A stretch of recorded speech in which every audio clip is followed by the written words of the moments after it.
முதல்வர் மு.க.ஸ்டாலின் பிறந்த நாளையொட்டி திமுக செயற்குழு உறுப்பினர் ஏர்போர்ட் ராஜேந்திரன் பல ஆண்டுகளாக தங்க தேர் இழுத்து வழிபாடு செய்து வருகிறார்.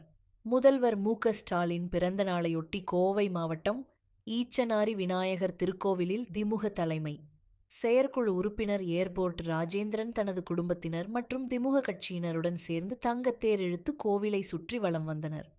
முதல்வர் ஸ்டாலின் நலமுடன் பல்லாண்டு வாழ சிறப்பு பூஜைகள் மற்றும் வழிபாடுகள் நடைபெற்றது. இந்த நிகழ்ச்சியில் பகுதி கழக செயலாளர் கார்த்திகேயன், முன்னாள் ஒன்றிய கவுன்சிலர் மாசிலாமணி, வட்டக்கழக செயலாளர் மகாலிங்கம், முன்னாள் ஒன்றிய கவுன்சிலர் அமுதஜோதி, சீனிவாசன், பிரசன்னா, அருண், நிகால், சபரி, சரவணகுமார், லோகு கணேசன் உள்ளிட்ட பலரும் கலந்து கொண்டனர்.